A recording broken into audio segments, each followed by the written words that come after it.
এগৰাকী নিকৃষ্ট পত্নী নিশ্ৰামী নামত মিছাতে এক ভয়ংকৰ অভিযোগ বিবাহিত 2 সন্তানৰ মাতৃ ৰছিদা বেগমে স্থানীয় আৰফান আলীৰ লগত বহুদিনৰে পৰা অবৈধ সম্পৰ্ক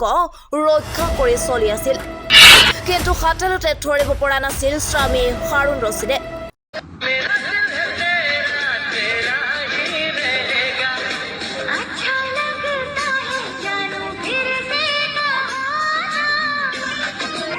অন্যদিন হাৰুণ ৰছিদ ঘৰত নথকাৰ সুযোগত দুয়ো একেটা কোঠালিতে অনৈতিক কাৰ্যত লিপ্ত থকা অৱস্থাত লম্পট মাতৃৰ 7 বছৰীয়া কন্যাই স্বচক্ষে দেখা পায় ভাতৰ মাজত ডিম মিলাই খুৱাই পেলাই ভনী দোকানত আছিল লগে লগে নিজৰ কন্যা সন্তানক কাকো নকবলৈ ভাবুকি দিয়ে এই কথা পিতৃক জনালে বিখুৱাই হত্যা কৰাৰ ভাবুকি দিয়ে ইমানতো লম্পট ৰছিদা বেগমে আশ্বস্ত হ'ব নোৱাৰি অবৈধ প্ৰেমিক আৰফান আলীৰ ঘৰলৈ গুচি যায়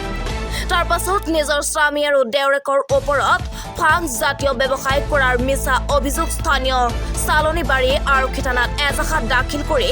নিজকে ধোৱা তুলসীৰ পাত পাবলৈ অপচেষ্টা কৰে লগতে স্থানীয় আৰক্ষী চকীয়ে লম্পট ৰছিদা বেগমক পুনৰ সহযোগ কৰি আছে বুলি জানিব পৰা গৈছে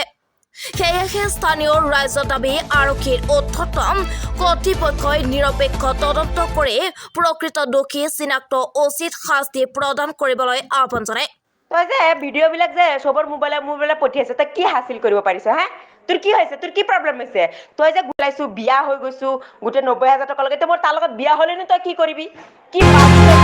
তই ছিঙি লবি যা তই আৰু হেৰি কৰিবলৈ তোৰ আছে কি তই এইটোহে দেখিছ এতিয়া বিয়া হোৱাৰ ফটো চাবি আৰু সব চাবি তই কি ভাবিছ মোৰ ভাইকক দেখুৱালে কি হ'ল মোৰ ভাইককে জিন্দগী মোক ৰাখিব মোৰ ৱাইফ হয়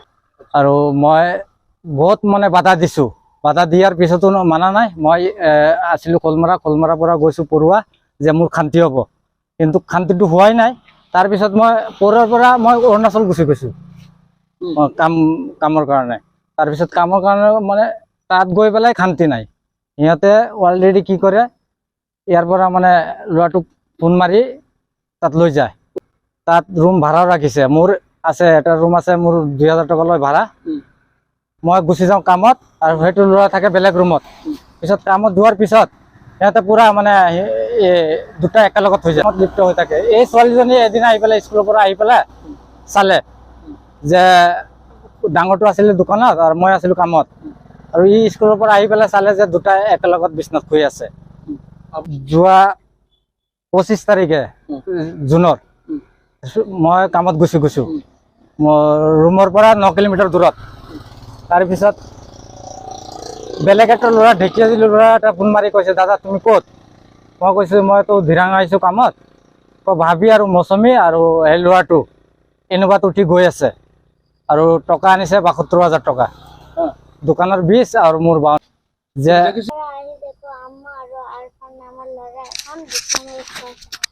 মই কৈছো পাপাক কৈ দিম কৈছে কি মই তোৰ পাপাক আৰু তোক ভাতৰ মাজত ডিম মিলাই খুৱাই পেলাই ভনী দোকানত আছিল মই কিবা কৈছে নে তোৰ আমাক কি কৈছে পিছত কৈছে কি তই যদি তোৰ পাপাক কৈ দিয়া তোক বিষ খুৱাই মাৰি পেলাম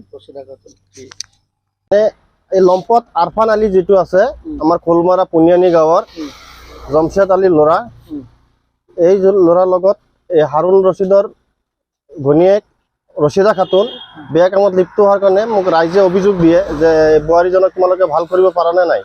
নোৱাৰা নেকি তেতিয়া মই বহুত বুজাওঁ সিহঁতক যে তুমি এইটো বয়সত এইটো কাম নকৰিবা তোমাৰ দুটা ছোৱালী আছে ছোৱালী দুটাৰ মুখৰ পিনে চাই তুমি এইটো কাম কেতিয়াও নকৰিবা তোমালোকৰ সংসাৰটো কিমান ধুনীয়া সংসাৰ তোমালোকে এই কামটো নকৰিবা এইটো কোৱাৰ কাৰণে মোক বেয়া পায় মোক কৈছে আপুনি আমাৰ মাজত মাত নিদিব মই কাপোৰ চাপোৰ ছিঙি ফালি আপোনাৰ ওপৰত ৰেপ কেছ দিম আৰু কেইবাবাৰ মিছা অভিযোগ দি পেলাই মোৰ ওপৰত কেছ দিছে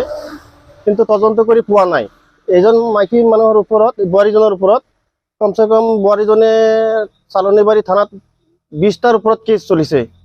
আজি আমাৰ দয়াল শংকৰ ছাৰ আছিলে দয়াল শংকৰ ছাৰো একবাৰ মিলাই দিলে তেখেতক আগত দিলে তেখেতক বহুতবাৰ মিলাই দিলে আমাৰ চালনীবাৰী আৰক্ষী চকীৰ ডেকা ছাৰে হৈছে আৰু এতিয়া ডেকা ছাৰে কমচে কম 2-3বাৰ মিলাই দিলে আমাৰ এতিয়া নতুন ছাৰ আইচি চালনীবাৰী ছাৰ আহিছে যে তেখেতৰ ওপৰত এতিয়া মোৰ ওপৰত এটা কমপ্লেইন দিলে নতুনকৈ এতিয়া দিলে এটা আৰু এইটো মিছাকৈ এজাহাৰ দিলে মোৰ ওপৰত তেখেতৰ কাম হৈছে ইহঁতৰ ঘৰত এটা মানে কোনোবা দুৰ্বৃত্তই ভাং থৈ পেলাই নাই ভাঙৰ বিনিজ কৰে ইহঁতে কিন্তু এইটো মই ইনফৰমেশ্যন পাওঁ মই সেইদিন 21 তাৰিখে মই গুৱাহাটী এয়াৰপৰ্টত 4টা বজাত গৈ পাইছোঁ পোৱাৰ পিছত মই ৰাতি 9টা বজাত তাৰ পৰা পেছেঞ্জাৰ লৈ মই আপোনাৰ ৰাতি 1টা বজাত ঘৰত আহিছোঁ আৰু হাৰুণ ৰচিদ আছিলে অৰুণাচলত হাৰুণৰ ইহঁতে বোৱাৰীজনে কৈছে মোক যে হাৰুণে ভাং থৈ গৈছে আপুনি আৰু আপুনি থৈ গৈছে পিছত মই ক'লো মইতো এয়াৰপৰ্টত আছোঁ মইতো এইবিলাক কাম নাজানো পিছত কৈছে কাম নাজানে মই আপোনাৰ ওপৰত মিছা কেছ এটা দি দিম নহয় গম পাব এনেকুৱা মোক ধমকি দিলে আপোনালোকে 2 নম্বৰী কাম কৰে এনেকুৱা কৰে তেনেকুৱা কৰে মোক এনেকৈ ক'লে 2 নম্বৰী কাম সিহঁতে কৰে সিহঁতে দিল্লী ছোৱালী বেচাৰ কেনে কৰে দিল্লী ছোৱালী বেচাৰ অফিচ আছে কুমাৰী নাম দিছে তাতে মুছলিম ছোৱালী হৈ পেলাই এটা পৰবিন কুমাৰ নামৰ ল'ৰাৰ লগত বিয়া হৈছে হিন্দু ল'ৰাৰ লগত মোৰ তাত ফটো আছে ভিডিঅ' আছে মই আপোনাক দিম আৰু খাহৈকে হাজি হয় খাহৈকে গৈ তাৰ পৰা পইচা পাতি আনে আপোনালোকে উচিত তদন্ত কৰক যে দিল্লীৰ পৰা ইহঁতৰ একাউণ্টবিলাক CBI তদন্ত কৰক আমাৰ পুলিচ প্ৰশাসনক কওঁ তদন্ত কৰক ইহঁতৰ গোটেই পৰিয়ালৰ একাউণ্ট তদন্ত কৰক দিল্লীৰ পৰা পইচা ট্ৰান্সফাৰ হৈ আছে নে নাই মই এইখিনি তথ্য মই আমাৰ শোণিতপুৰ জিলা আৰক্ষী অধীক্ষক ছাৰক দিম DGP ছাৰৰ অফিচত দিম এটা কপি মই CM ছাৰৰ অফিচতো দিম আৰু যিমান পাৰোঁ মই আগবঢ়াম আৰু দিল্লীৰ এইটো এজেণ্ট সেইটো চাওক এইটো এজেণ্ট পৰবিন কুমাৰ এইটো হ'ল ববিতা কুমাৰী আৰু এইটো চাওক ভালকৈ চাওক একদম ভালকৈ এইটো চাওক এটা দিল্লী অফিচ আছে এই মুছলিম ছোৱালী হৈ পেলাই হিন্দুৰ লগত বিয়া হৈছে তাৰ মাক একজন হাজি হয় আৰু চাওক সমাজক কিমান লজ্জাতন কৰি আছে অভিযোগ কৰিছে এইটো আমাৰ গাঁওবুঢ়া